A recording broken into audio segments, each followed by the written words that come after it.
Good afternoon, everyone. I'm Dawn Southard, Vice President of Investor Relations with Team NEO. I want to thank you today for joining us, for your continued engagement with Team NEO, and for your ongoing commitment to our Northeast Ohio region. As an investor in Team NEO and a supporter of the dedicated partners driving economic performance across the 18 counties of Northeast Ohio, your leadership and participation is critical to the results that we will share today. Thank you. During today's presentation, please post any questions that you have through the Q&A feature on your menu, and we'll address at the end of the webinar.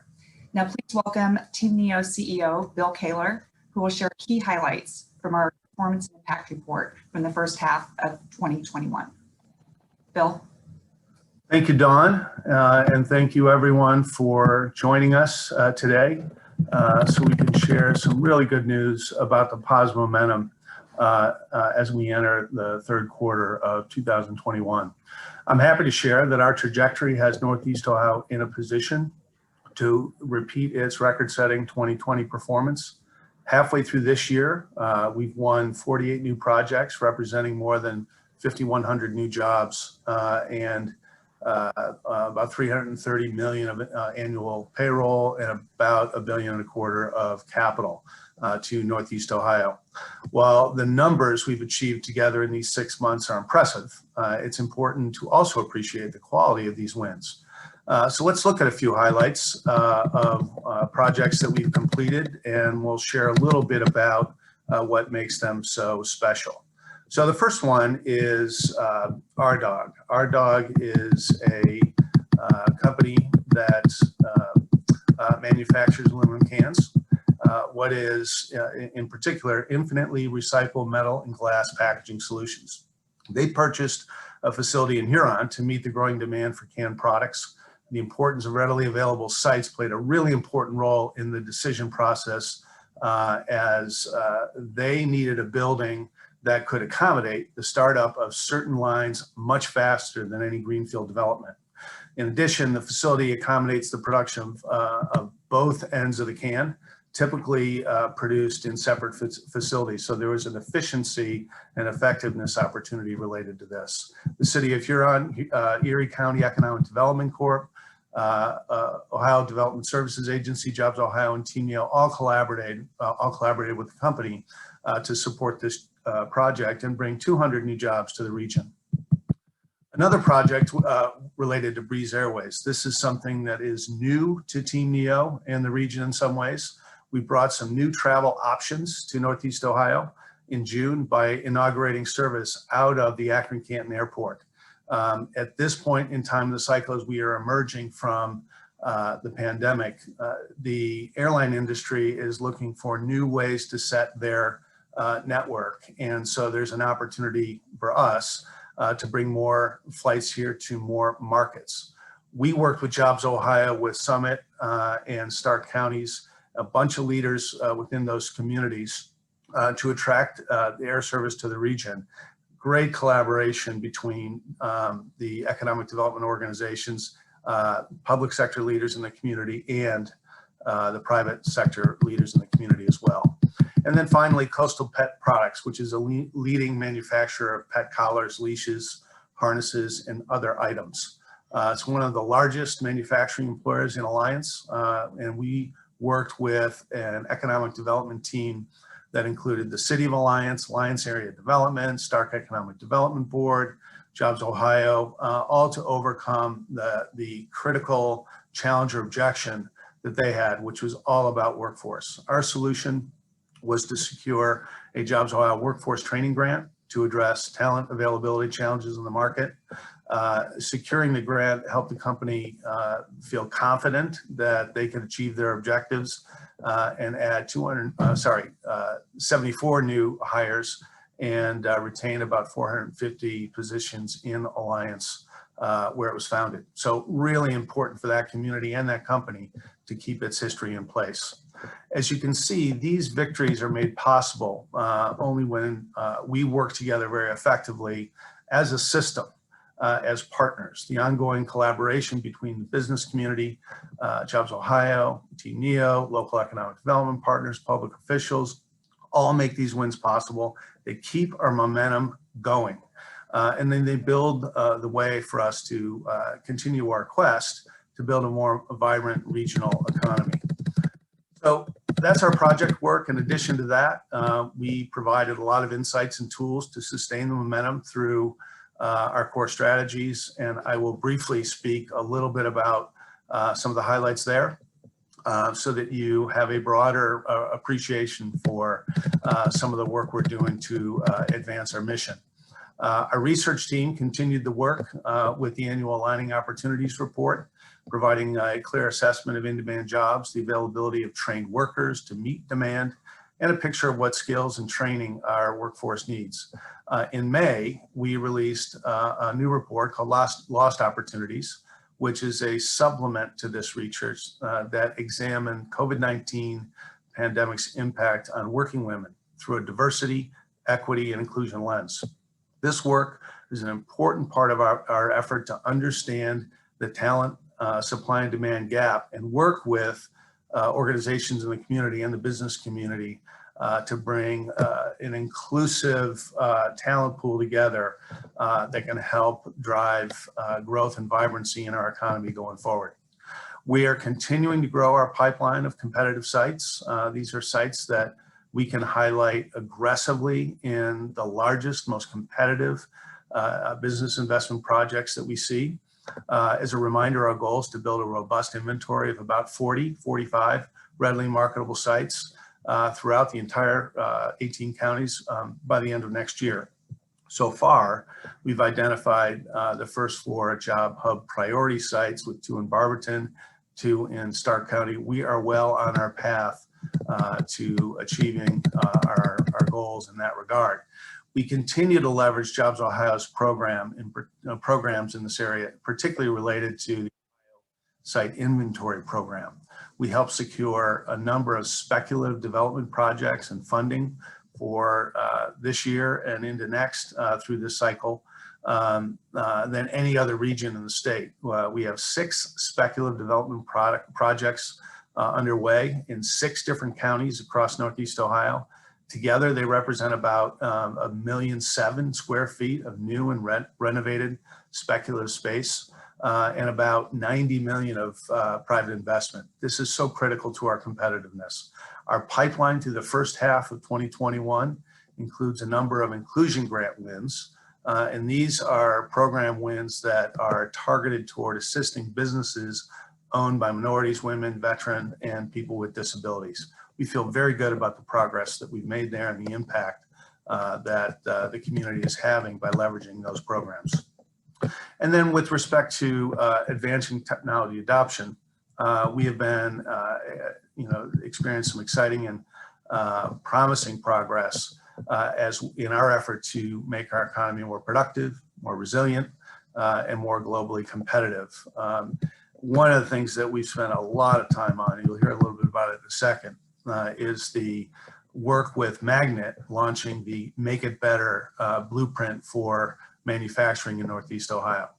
The smart manufacturing cluster that Team NEO has built in collaboration with Magnet and other organizations and higher ed institutions in the community. It will serve as a very important sort of integrated platform as part of this, the blueprint. You're going to hear a little bit about it from Ethan Karp in a second. And we think it's important as a tool to engage and inform manufacturers about their opportunities and the value of increasing the pace of adoption of technology within our community. It carries the potential to dramatically enhance our region's manufacturing excellence and set Northeast Ohio on a path toward becoming the world leader in smart manufacturing. At the very minimum, maintaining or building upon the key competitiveness that we have in this area. So altogether, these efforts and outcomes demonstrate the strength of our partnerships, the value of our work, our commitment to the mission. Northeast Ohio region's combined resources and collective expertise across the economic development system ensure that great things are possible when we work together. We're proud of the progress. We're very hopeful and excited about the work ahead and very confident in our continued path.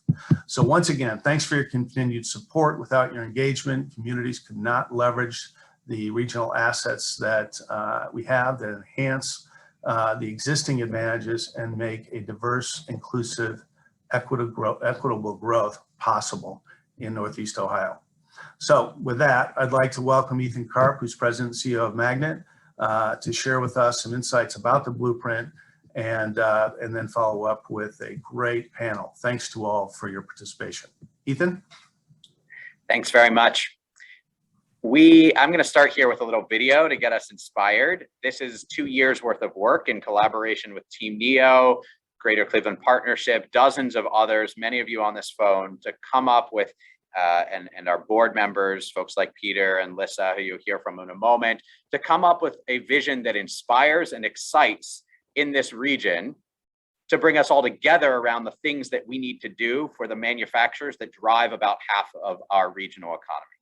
This video kicks off at a 30,000 foot view. I'm going to give you some examples at the 25,000 foot view, and then we're really going to go into this panel with folks that understand manufacturing inside and out because they live it and or they work right beside it, Eric, and have lived it and work to help other companies get better at it across the nation, across the world. So very exciting for this time, but I'm going to absolutely breeze by this once I have this video shown and give you a flavor. But you guys can all go to makeitbetterohio.org, see this video, see the report, see the stories. You can dig into it as much as you want afterward.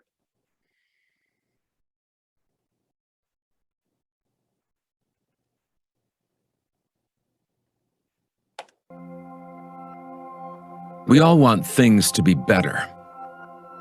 I knew in order for me to give my children what they needed, I needed more money. I needed training, I needed a school, and I needed a job. I need to have something to have some purpose in my life, make my life fruitful.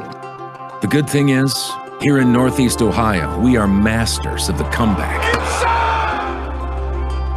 We make our own opportunities. Manufacturing is our proud past. It's our bright future. We can make things better because we make the things that run the world. The things that build communities, feed families, save lives. Manufacturing is the engine that drives Northeast Ohio. Manufacturing is a powerhouse in Cleveland, but we're falling behind on innovation and technology. Transformation is coming fast. We can let it happen to us, or we can choose to lead it. It's time to forge a new future. We can't just rebuild. Now's the time to reinvent our industry, to transform the way we work, to really innovate. And if we get this right, we can make things better for everyone. We can lead the world in smart manufacturing, digital, automated, connected. We can be the capital of manufacturing education. We can invent the future. But this bold vision needs bold action. We have an opportunity to reimagine manufacturing in a way that makes a real impact on our community and every single individual who lives in it. Together, we can make things better. Manufacturing has changed my life. Manufacturing has changed my life for the better.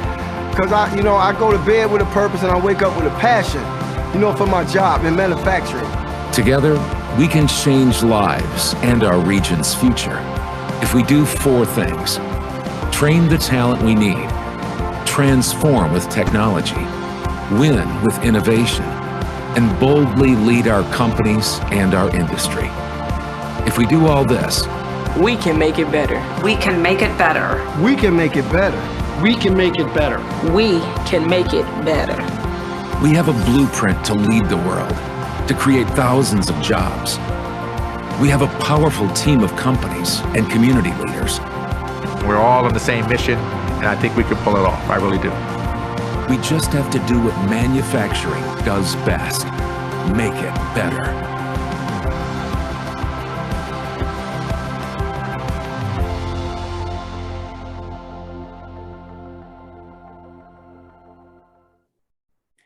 This isn't Magnet's strategy. This is a regional strategy, a regional vision that we can get inspired by. We're making things. We know we make things here. We can make those things better, and in doing so, we can make the entire community better. This entire campaign that you all can get involved in, you can become champions, you can spread the word. We'll have videos, social media clips showing how so many companies, just like over the last year, we came together to make more PPE than any other state was able to make, personal protective equipment to save lives, save jobs during the pandemic. So many groups, including Team Neo, came together to do that work. Well, we want to recapture some of that collaborative spirit and apply it to those 4 categories mentioned here. I'll give you just a few tastes of what those look like in this PowerPoint. But needless to say, there is quite a bit of detailed strategy work under each one of these. And so we start off by reminding everyone we talk to, and this blueprint is meant as much for a manufacturer as it is for somebody that works for manufacturers, as it's meant for the overall community, that manufacturing is a powerhouse. Half of our economy is dependent upon it. But we know that talent issues, finding people, we know that use of Industry 4.0 and these amazing technologies that we are literally in the middle of a true revolution on are not being adopted as fast as they need to be. And that innovation as a category have historically been rated pretty low amongst our manufacturers. Add to this the fact that manufacturing is on a high that it has never seen in the last 40 years of production these last couple months. It's very much leading us out of COVID. They are the economic backbone that is still succeeding, albeit with many supply chain disruptions, but they are at capacity trying to produce the things that we want. There is this opportunity for manufacturing not just to lead us out economically, but we also know it is historically and currently a very white industry, which means there is tremendous talent, people that could really benefit from tremendous opportunities in well-paying manufacturing jobs, and an industry, manufacturing, that could make a huge difference for the racial inequities that we see in our communities by connecting the dots in the talent pipeline that truly goes after talent that historically has not gone into manufacturing. And in these ways, manufacturing can be and should be a positive force for change as we lead the world over the next 10 years. This is our vision in smart, advanced manufacturing. On this page are some of the things that we would expect to see when we lead the world. Things like a talent influx. Maybe we use all of these tremendous assets that we have in education, the Tri-Cs of the world, to be able to train others and export them because we've done such a good job of creating pipelines into our own manufacturing. And that those workforce looks like at all levels, our communities, which they do not, diversity. That there's a pride not only in those of us that work in the field, but across the region, reigniting a pride that we make things. We make things that truly run the world. We need to be proud of that and the family sustaining wages that are produced by it. That we are leading digitally, that we are adopting these technologies that are available, leading to producing more products because we are focused on innovation, both at a startup, spin out, and existing company level, attracting investment and all being underpinned by partnership. This is not all just pie in the sky, beautiful anecdotes, although I really encourage you to read them because a story tells what numbers just can't alone. In this report, there's a lot of stories, but we have metrics. This page is a metrics. This is how we're going to hold ourselves accountable. These 10-year metrics, having jobs that are filled in a reasonable amount of time because there's normal churn, but truly people want to get in manufacturing. And there are more of those manufacturing jobs producing more GDP, gross regional product, however you want to put it, than the national average. So we're moving faster, and that our manufacturing employment equals the diversity at all levels of the population. In each of those buckets, talent, transformation, innovation, leadership, we have to do some major work. These are examples of some of the ways that we know we can measure ourselves as a community on what we're going to be doing. In talent, this idea of moving from talent shortage to surplus, the core understanding and realization here, and I tell you, there's 10 different strategies for this in an appendix. The core of this work is understanding that we cannot simply solve a training problem or a transportation problem or an awareness of manufacturing as a good career problem. All of these are issues, but if you don't connect them, You don't have a pipeline. Somebody can't almost get a job. This is what needs to happen in talent. And we're achieving that through things like the sector partnerships that Team Neo is very involved in. And a great example, the woman that you saw in the video, Isabrin Moore, as well as Eddie Taylor, who you saw there at the beginning. So Isabrin Moore drove a bus and she had a child. She saw an opportunity at a career fair to go to community college, get a credential. She saw an arc welder. She's making double, and this quote on the side, I see the pride in my kids' eyes. That's the real win here. That is the pride we're talking about. She is making double, and her career prospects are shooting straight up. She's a woman. She's diverse. This is the future of manufacturing. Eddie Taylor came through a very similar route, facilitated by one of these sector partnerships, which brings manufacturers together to work with all the many nonprofits and align them that do workforce. He served 13 years in federal prison, and now is gainfully employed, and you can see an inspiration to others like him coming into manufacturing. From a transformation standpoint, we want to dump this Rust Belt moniker. We want to be known as manufacturing technologists. Manufacturing, so many of you know out there, is completely different than this dated 70-year-ago vision people have. Mike Garvey's company in Youngstown is a great example. He decided 10 years ago he was going to be this digital leader. He was going to create products and transform his company. And a 50-person company has now created the world's largest 3D printer in Youngstown. That's here on the right, while actually creating software for his core business around CNC operation that measures things real time and is being created with great minds at places like Lockheed Martin elsewhere, and are going to be spread across the country. This is the type of game-changing transformation we need. Innovation is a very parallel path, more focused on new products and processes. Peter can tell you much more about this, but he's had very successful spin-outs. Spin-outs, yes, startups, we have a lot of ecosystem here, a good ecosystem, but Peter would tell you and will tell you that it is this ecosystem we're trying to create that enables a company like his that makes these amazing light products, like a baby blanket that bathes the baby in light to drive up its bilirubin levels if it's jaundiced when it's born, and collaboration with an institution like Case to get an amazing intern like Vedong, who eventually spun out an entirely new company using light to reduce painful cancer ulcers. This is the type of ecosystem, and Peter will tell you it was magnet support here, jumpstart support here.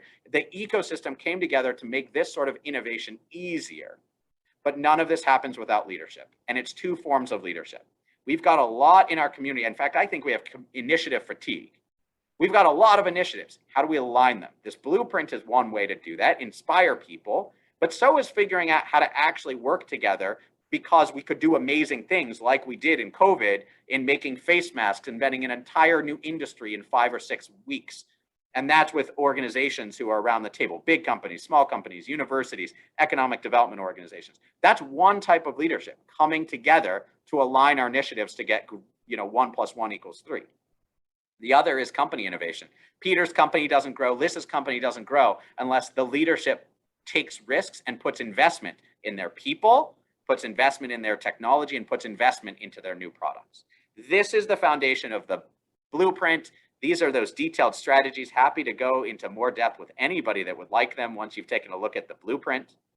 And we are getting a chance to showcase ourselves across the nation.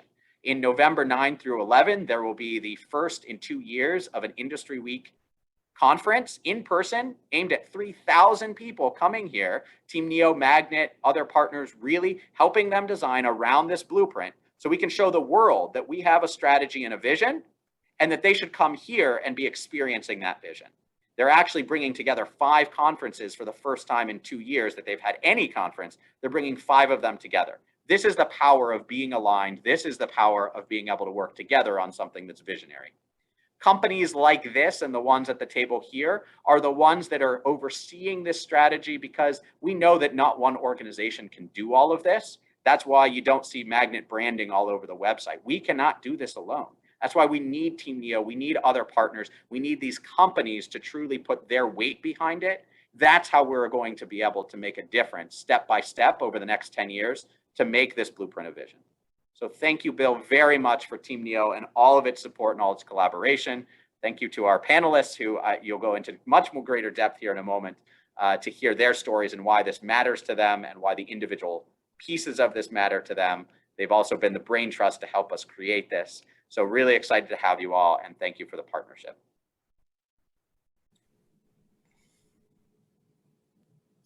Thank you, Ethan. We really appreciate your and Magnet's leadership on the manufacturing blueprint.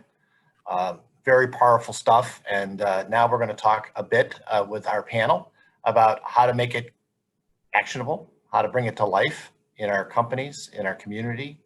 And I want to first thank our panelists, that being Elizabeth Berry, CEO of Delta Systems, Peter Brower, President and CEO of Lumitex, Eric Logan, Principal Operations Center of Excellence and Strategist with KPMG, and of course, Ethan Karp, President and CEO of Magnet. Let's start off here, if we can.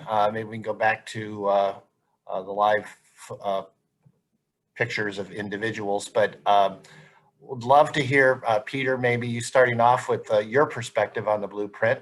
You're a business owner, a board member of Magnet, and a board member of Team Neo. So you have both the company perspective as well as the community perspective.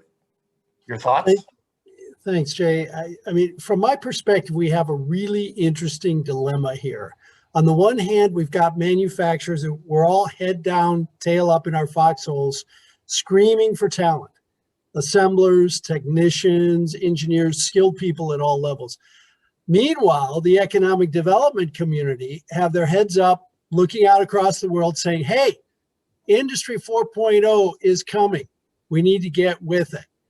And then we have wise economists like Ned Hill saying, to grow an economy, you got to have new products and new processes. That's what wealth creation is about. So take your pick. You can look at it as a healthy dialogue or a perfect storm. And what I think what this blueprint does for us as manufacturers is really shows a roadmap for talent, Industry 4.0, and innovation, and with tangible steps that we can take to move forward. And every manufacturer is different, especially the small, medium-sized enterprises like mine. Some are going to benefit from Industry 4.0. Others help with innovation. There's a lot we can do here, and the significance is getting the manufacturers and the economic development community together to forge a picture for the future. That to me is the real significance. Thank you. And I should have mentioned it at the outset. If you've got questions as we go along, if you could put them in the Q&A portion of the Zoom product here, that would be great. I'll do my best to stay attuned to those and insert them as we go along. Lisa, you want to chip in here from your perspective in terms of Delta Systems? You're a CEO there, and you've invested time here, and I know your company's investing more broadly in the blueprint. Absolutely. Thank you very much. And to tag on to what Peter said, it's time. I mean, it's perfect timing for this. And I'm going with the perfect storm in a really good way. I hope that people look at this blueprint as a one-stop shop, so that you get the idea of the different resources out there, the different suggestions. As one thing Peter said, is everybody keeps their head down. They stay in their niche. They manage what they can manage, stay in their comfort zone. And this is the extra education, the outline of the resources of the 4 different pillars that will make everyone better. And as Peter said, it's the 80-20 rule. 80% of manufacturers have a lot of the same problems. 20% is unique to each of the companies. And that can be said about the blueprint and what they take from or need from the blueprint and what's outlined in the blueprint. I think it's perfect. And another thing that we have to keep in mind is reshoring. As has been said many times, we are very fortunate in Ohio not to have gotten rid of manufacturing altogether. Nothing has to be greenfield. Everything has to be just tweaked or modified. Our grit and stubbornness has kept everything here, which is great. But no one's really taken the time, or that's not quite true. No one has organized it in the fashion that it is in this blueprint to help everyone kind of look at it and go, oh, great.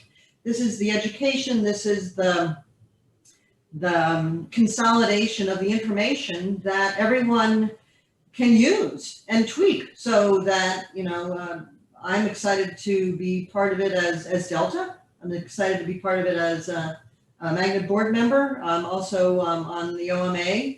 It's perfect, and the timing couldn't be better. It's what is needed to move us forward, and I think there'll be more people will be more open and excited about it, because even as Peter said, we're all scrambling for people. If we automate more, if we bring in more technology, then we all can get more revenue out of the same amount of people. It's great. So as you can tell, I'm pretty excited, and it's great to have it as organized with metrics and ideas. And as I said before, one-stop shop. Terrific. Eric, I'd be interested in your perspective. We're very fortunate to have you in Northeast Ohio, but at the same time, I know you travel the country and understand what various markets and manufacturers are doing out there. What's your point of view and relative to the blueprint? You're on mute. So first, I'm going to address, the initial comment that, yes, I travel the country, but, look, I'm a Cleveland native, right? And I started my education at Cleveland Public Schools at that time. And now I guess it's the Cleveland Metropolitan School District, but it was Cleveland Public Schools when I was there. And, after an engineering degree from Stanford, I finished my educational career at Case Western Reserve. Manufacturer's been a staple. And, I'm an engineer. A lot of Cleveland-based companies. I worked at LTV Steel. I worked at Precision Cast Parts Corporation. The reality is that manufacturing is central to me, and I'm fortunate now to be at KPMG and lead our operations center of excellence, primarily focusing in the industrial manufacturing sector, and also lead our Industry 4.0 initiative for KPMG as well. So from that perspective, and from the perspective of other organizations, the manufacturing blueprint for a region, it's pretty innovative. The reality is that there are a lot of areas that have created some technology hubs, but really trying to create a strategy for a region is somewhat innovative. Although the primary pillars that we're talking about pretty much apply across the entire manufacturing sector. What we see is that there are different approaches to the Industry 4.0 evolution or strategy based on industry, product, life cycle, invested capital, and, and interestingly, as Peter stated, company size. There's a high relationship between the product life cycle, the first three that I mentioned, product life cycle, industry, and overall invested capital. But one of the interesting distinguishing factors is when it really comes to the size of the organization. And I think that given the volume of smaller companies here in Cleveland, it can really be a distinguishing factor for us, right? When we talk about I-4.0, it's kind of different than the three previous industrial evolutions, mechanization, mechanical power, electrification, computerization. Because officially we might call it something like cyber physical systems, but generally I just refer to it as connected. Because, in all of the other cases, enterprises are recognizing the benefit that comes from some technology or product. And this is really something much broader, and it's driven by the ease in capturing, analyzing, and delivering data and information to the organizations to make them more effective. This is kind of a shift because it's inherently cross-functional rather than functionally focused solutions. So when I say that this is heavily dependent upon, people and how we communicate across. And let's be clear, this isn't like earth-shattering, because if you think about things like lean evolutions, one of the biggest challenges is behavioral, is changing people's behavior and incorporating that into the organization. So the fact that we start with talent is critical. But it has to be more than just developing talent. We also have to bring the talent that's here and already, because we've mentioned the number of new positions, but the reality is we have a whole bunch of talent here. And as we go through this evolution, we have to ensure that we're bringing all of those people along with us and developing the skill sets. And there really has to be an ultimate transition. And, and I see this in organization after organization. So let's be clear, when we talk about the bifurcation on organizational size, the big organizations are out there and many of them have structured their own internal governance around moving towards Industry 4.0. When it comes to a lot of the smaller organizations, manufacturing organizations, which we have a lot of here in the Northeast Ohio area, having a blueprint like this where the community and the region is helping to lead, I think that it's incredibly innovative and it's something that could definitely put Northeast Ohio ahead. Shay, can I pick up on that? Absolutely. I'll tell you, I mean, speaking from the SME point of view, most of us don't have a clue how to get started with Industry 4.0. And it takes someone like Eric and others who have expertise in this area to walk our floors, take us by the hand and show, okay, this process might flow better with data. This could be automated. Inspection might be automated and with better metrics. And there are so many ways that Industry 4.0 could help manufacturing, but we have to have that vision. And to me, what's unique about, somebody was talking, well, Eric was talking about being from Cleveland. What's unique about this is community. Manufacturing is the source of wealth of the community in Northeast Ohio. I mean, let's face it, the service industry wouldn't exist in its current form. Even healthcare wouldn't exist in its current form without manufacturing historically.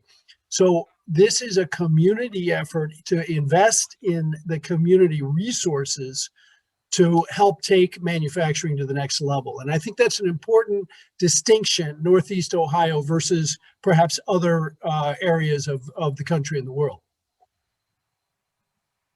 So picking up on this thing about the small and medium-sized companies and the large companies, what advantages might a small, medium-sized company actually have as we think about the blueprint and aspects of it? Nimbleness. Yeah, flexibility. Yeah, I was about to say that. Flexibility. Right.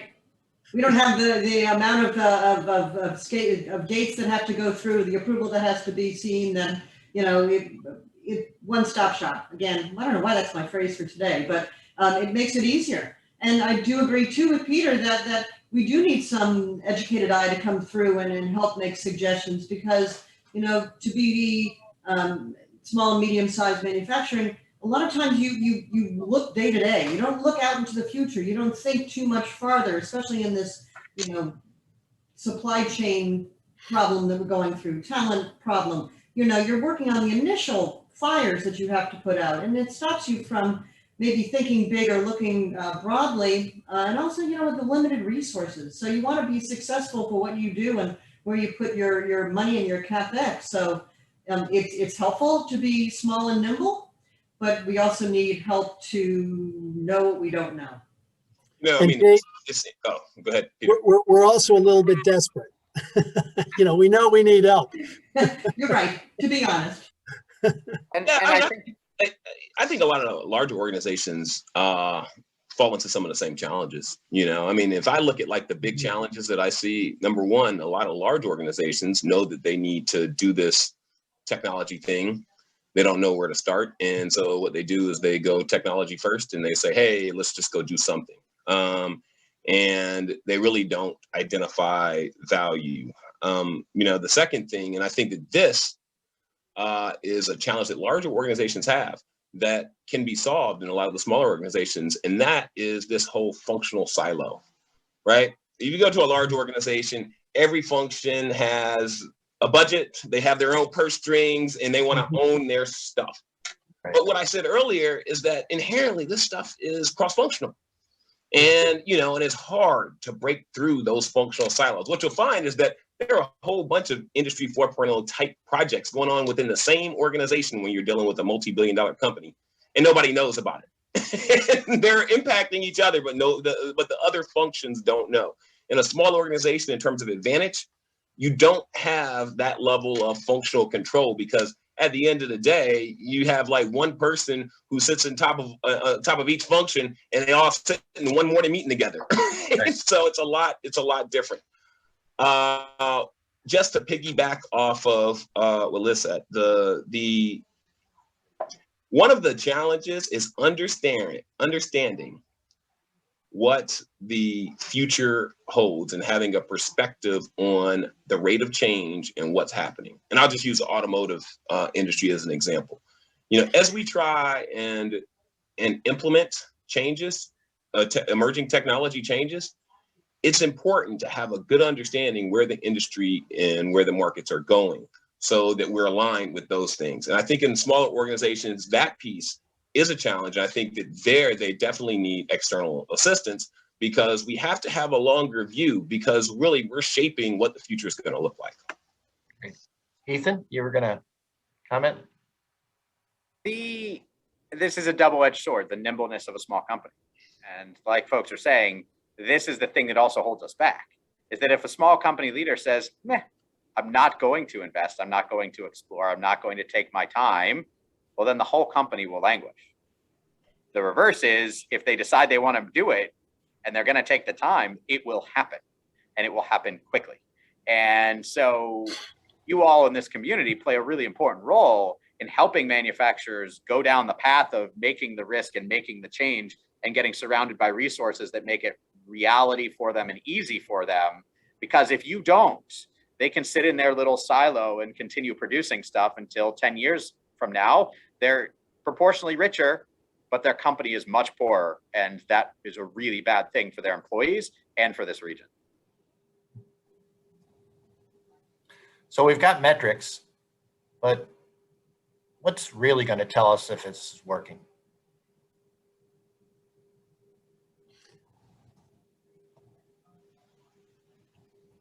I think it's going to be the number of small and medium-sized organizations that adopt it and use it. And by the way, the conversation should not be limited to Industry 4.0, because the talent leg is critical for all of our survival.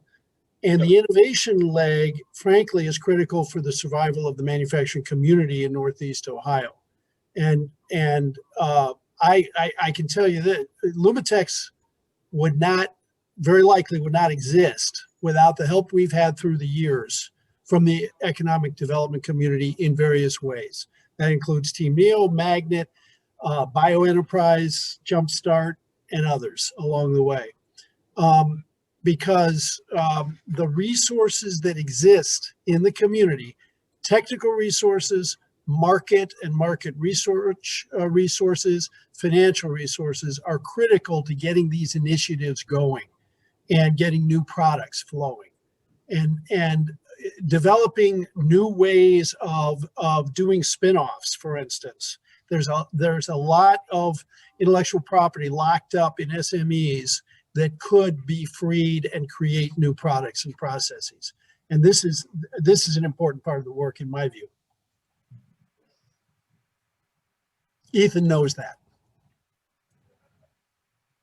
Ethan, for you, I mean, again, from a Magnet perspective, how are you going to position us to get the successful outcomes that you want? Well, I think the idea that, the metrics tell part of the story, and certainly the outcomes, but it does come back to how fast we can catalyze things happening. And so in workforce, catalysis looks like many organizations and many companies coming together to form pipelines that start with 10 people, but then get to 300 people. That's what getting to scale looks like. That's what catalysis looks like. If you didn't tell, I have a background in chemistry here. So the second category is, how do we catalyze companies to take on this technology? Yes, we collectively can go one by one, but there's 10,000 manufacturers. The only way we're going to get to them is through strategies like our Lighthouse strategy, which will involve the entire economic development system. Companies willing to share what they're doing with other non-competitors, so that manufacturer to manufacturer, they can hear it, see it, touch it, feel it. And it's not biased by a salesperson or some other organization. And only in that way will we be able to say, help one company, but that company then inspires 50 more. That's a catalysis in that area. The innovation in products and services, that one's trickier. We can create the innovation ecosystem to make it easier, but fundamentally, every company has to continue making investments constantly in their next new products and not be stagnant. And leadership is where you see it. Leadership is that thing that's really hard to put our finger on and describe it. But if we had more manufacturers stepping up, talking about these issues, talking about them with others, and we had our entire economic development and political system focused on this, saying, how can I help in workforce? How can I help incentivize technology? Then we'll know we've made it, because we've done literally everything we possibly can to make our region the fastest, the best at workforce, et cetera. That's how we're going to really know that this makes sense. And then you get to pride. And that's the thing, you can't measure it all. But you're going to have more people. You're not going to hear people saying anymore, oh, manufacturing's dead and dying and it's all education and meds and all these sorts of things. I think education and medicine, I think that is super important. It's one of the reasons people move here. But we've got to make sure that people realize that we actually are proud of manufacturing and we want to see it here and we want to see it thrive. It's the whole image thing for the region that, frankly, I've seen even the image over the last 10 years change from much more self-deprecating and sort of down on ourselves to be something much greater. Do I know how to change the image of a region and of its perspective on itself? No, I really don't. And I think that we have a major issue out there around race equity and what the impacts are and how it could be that are going to continue causing us major, well, certainly thought, but it's going to become an even bigger issue than it already is today, especially if we don't bake it into every one of these pieces. So these are all markers of success, even though I can't necessarily measure every single one of them, although those metrics, we certainly are trying. We are manufacturers after all. I mean, if I look back, if it's 10 years from now and I say, hey, was this successful? And I'd look at, new differentiated products in the region, like created in the region. And obviously we've done what we need to do for them to be sustainable if they're there at that point. New people. So I want to see new people come to this region and work in the manufacturing sector. New businesses. So more businesses coming here because we've created an entire growth engine, and new positions, right? And when I say new positions, I mean for the individuals that are working that, and within that, I encompass some of, some of Ethan's comments about race equity too. Because even when we get positions, there's huge stratification in level, but that really talks about some of the race equity thing and some of the leadership components, because we want to develop leaders, which means that people are continually moving into new positions. So you're. I can add one thing. Sorry, Jay. Yeah. You never want to say there was anything really good that came out of the pandemic, but I do think one thing that came out of the pandemic that was great, good for our ego, good for Northeast Ohio. And you mentioned it, Ethan, was how all the manufacturers got together and figured out how to get whatever was needed to help. And so there we go. That's exactly what we need for this. We need to know that everyone can work together, that it's a team effort, and the more we work together, the better it'll be for everyone. So last year was a wonderful example of all the good that can come out of manufacturing in Northeast Ohio. The inspiration of that moment, it can't be understated. We see it in newspaper articles, but being on the front lines, I can tell you these manufacturers passing parts off in the middle of the night over Easter, because that's how important it was to get this done. Folks coming in, not charging a penny, just doing what needed to be done because they knew it was going to save lives, let alone the collaboration with, and now I just saw our state government, but I'm watching Democrats, Republicans being all called in.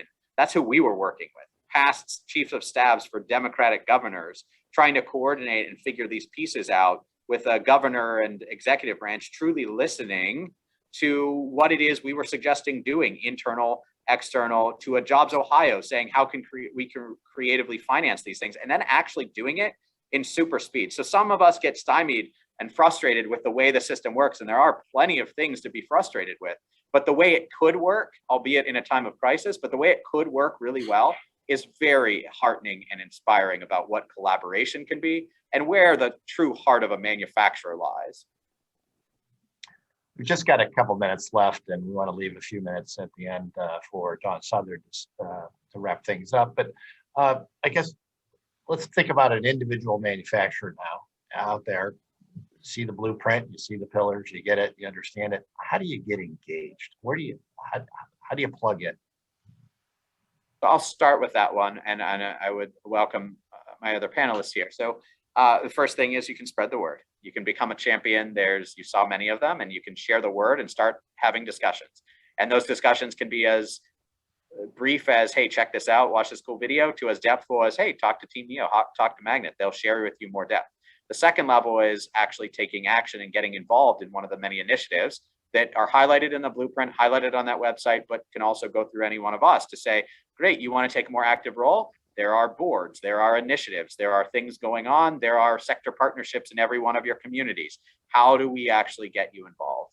And then I think the third level, and this should be applicable to everyone, is to take a real hard look at them internally and say, am I actually contributing in these 4 areas what I need to do for the future of my business?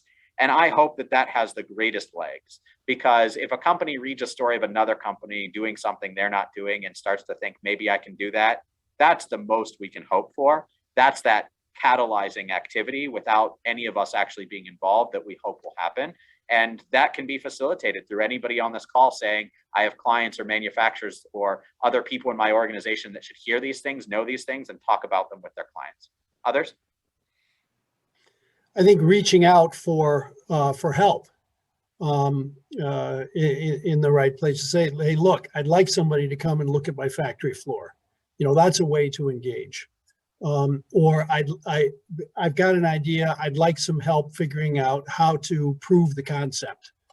What I would love to see in a few years is a more closely integrated resource community where companies my size can easily get paired up with resources within universities or labs to help, and students to do market research to help stimulate new ideas, new products. Alyssa, do you have any thoughts here? Oh, I do. My thought for the Portage area is probably through the sector partnership, because that way we just get the initial conversation going with those that are engaged in my group under Connexus, Portage Summit. And then, I'm going to reach out and start talking to everybody, because I'll do my own little dog and pony show, because some people might not even think about calling or asking the questions or getting involved, but you just do it on a side conversation. This is what we're doing. This is how we as Delta are looking to have it help us. Think about this, think about that. So, if we break it off into chunks and talk in different areas, and certainly, I speak for the Portage area. It's how we are neighborly, and just keep this conversation going and just bring up the conversation, because we'll never know until we start talking to people. They can certainly say, you know what, talk to me in 22. Well, guess what? I'll talk to them in 22. But you never know until you ask and start the dialogue to see how people are going and what they're thinking. Terrific. Well, we are going to have to wrap things up. So I just want to thank each of you, Alyssa, Peter, Eric, Ethan, for your comments, your insights. This blueprint to me and to us here at Team Neo is very inspiring, and we're fully in support of it, and we're going to help to the best of our efforts to help drive it forward over the next few years so that the region can be successful in this core industry so important to our economy. Now, let me turn it over to Dawn Southern, our Vice President of Investor Relations, to wrap things up. Thanks again, everyone. Thanks, Jay, and thanks for everyone on the panel. Thank you for everyone for attending today's session. Later this afternoon, you'll receive a link to the recording and then also all the materials that we shared with you. But in the meantime, I would like you to place a hold on your calendar for October the 20th for our very first in-person investor breakfast. Details will follow shortly on that. So with that, you get 4 minutes back in your day. It's 12:56. Everyone have a great rest of your day.